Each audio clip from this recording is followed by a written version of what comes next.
The delay was from Abraham. Now, Moses was another person.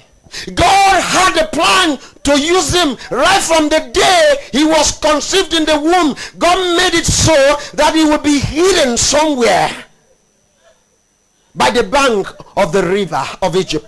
It was God who providentially arranged that he would be adopted into the house of Pharaoh. God had a purpose in giving him training in the house of Pharaoh.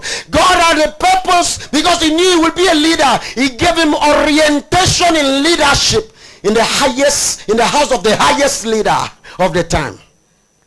But he couldn't wait for the proper time. And because he couldn't wait, he seized the opportunity and killed an Egyptian, and he fled. And God kept him waiting. God had to keep him through a transition from aristocracy to being a wanderer in the desert. Not over his flock, but over the flock of Jethro, his father-in-law. If you are a wanderer in the desert with your own flock, it is beautiful. But if you are just tending the flock of your father-in-law, oh my God, the one who gave you a wife also gave you food and livelihood. That means you have no pride of your own. You have nothing to hold on to. It didn't happen one day, 2 days. This was a process until Moses will learn the language of patience, obedience, and waiting. When God had seen that he had accepted his faith, his newfound faith in humility, he had surrendered, he had wandered around, he had begotten children in this state. Now let me tell you, when you are in a situation and you beget children, that means you are rooted in it. A tree does not bear fruit the day it was planted. A tree bears fruit after a process of growth. The scripture says, children, a son was born for him there. If you go to Exodus chapter 2, at that stage and at that level of being completely resigned to the hand of God, God showed up and made him the leader he was made to be. He had to wait in the wilderness, away, far away from the environment of comforts of the royal household. The power of waiting. When Rachel, another thing, when God intends to do the best for you, he causes you to wait. When God intends to give you the best, he fashions your life through the process of waiting. Frustrating as it may be, he knows what is coming at the end, that it will turn out to be the best. Rachel was the real wife, the first person that Jacob saw as he entered the land. He fell in love with her that first instance. But according to the nature of the family roots of Laban, he had to be defrauded. He, a fraudulent man, met fraud. Leah was foisted upon him. He married Leah, yet he was not married. He had to work for another 7 years to marry his wife. God intended for Rachel. Jacob had children. Jacob had children. It was no longer about Jacob. But Rachel was kept in the waiting room of destiny for years, until she became exasperated, desperate, and told the husband, no, take my house girl. I just want to have a cry of a baby in my own house too. Take my house girl, give me a child. Jacob did that. But God knew that the best was yet to come. He waited because the right time had not come. Jacob gained additional 2 children from the house girl of Rachel. But the best was yet to come. And the scripture says in Genesis chapter 30, and then God remembered Rachel. God remembered, which means for every period of waiting, at the end of it is a time of remembrance.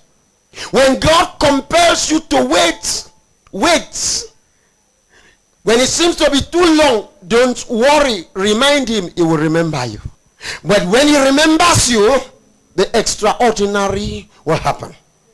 The scripture says God remembered Rachel, opened her womb, she was conceived, and she gave birth to a child and named him Joseph.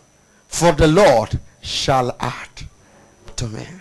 When we studied Joseph at the beginning of this year, we saw Joseph as a child of addition, the number 11. After 10, which is the fullness of number, the combination of 3 and 7, Jacob may have been called a proud owner of a full household. He didn't need children again. He didn't need a son. He had 10 sons. He had even a Dinah, a woman. Rachel gave birth to the one who will see the vision of glory.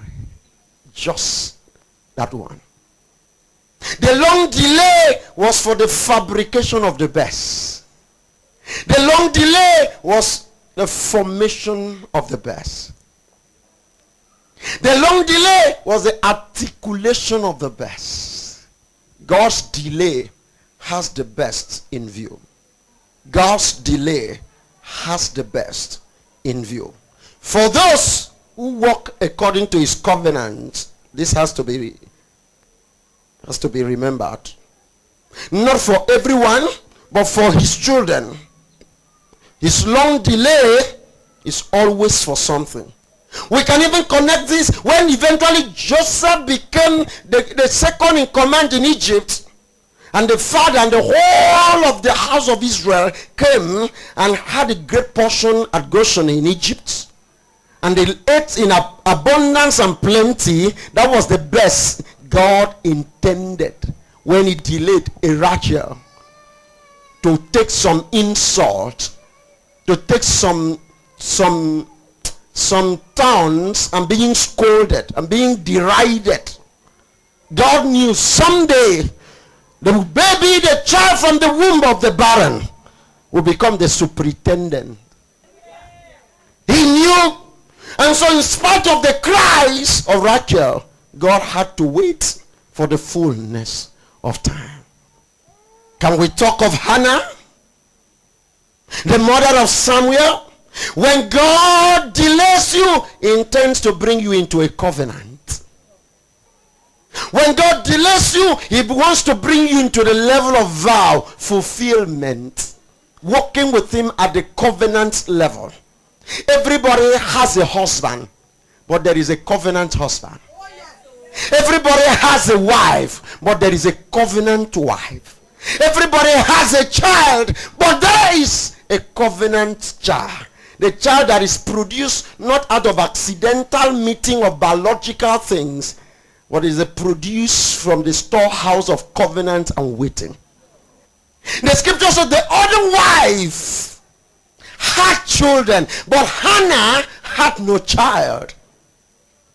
She had to put up with insults, with derision. She had to put up with all the abuse and all the poking.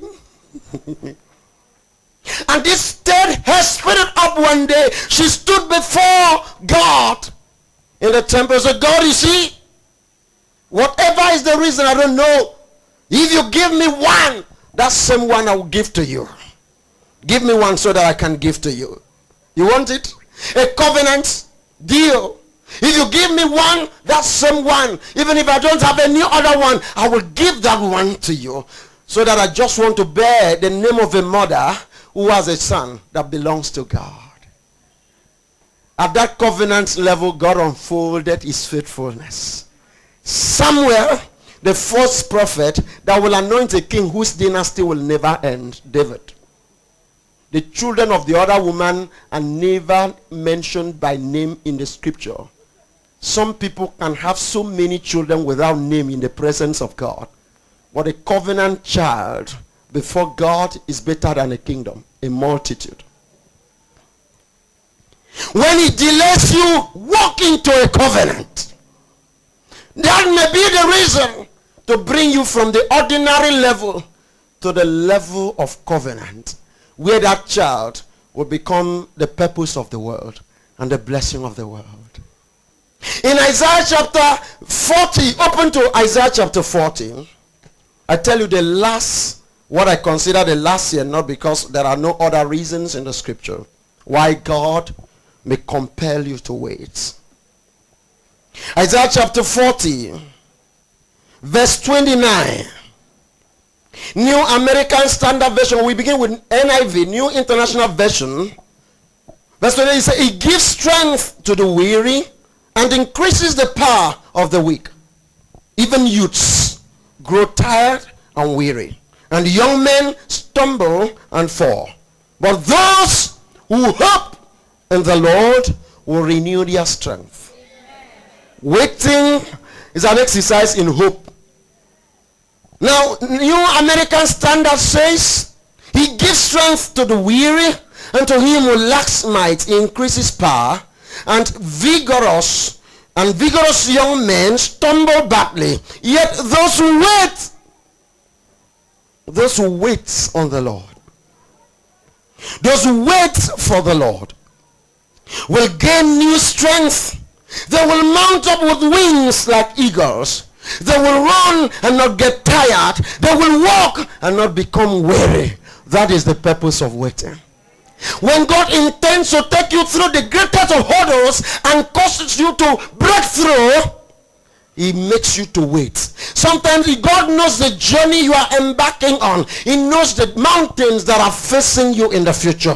He knows the things, the hurdles that you must scale. He knows the difficulty, the challenges, and you just think like the apostles, let's just go and conquer. As the time come for us to take over the kingdom, we are ready. I can still remember that you said to me, when you will eat poison, and poison will not kill you. When you trample upon snakes and scorpions, they shall not harm you, and shall have power over all the power of the enemy, and nothing shall. So let's go, we shall take it. You said that when they persecute you in one city, go to another. I am ready to run to another. Let's just it's a wait. I see what you cannot see. Wait. I know what you don't know. Wait. Why some people are slowed down every day. They said, let me walk into marriage. I am ready to marry. Shh, wait. When the scorpion that is hidden in the marriage is revealed, you will not be able to stand. Wait and get enough training to kill a scorpion when it comes, because there is a scorpion in that place. I know where you are going to, there is a scorpion, and when the scorpion begins to walk, you will die in the process. I don't intend that you die. Wait. And some people say, no, this year, I have already set in my diary. I wrote that it's on the 30th of April this year that I will marry. So why the delay? So shh, the man you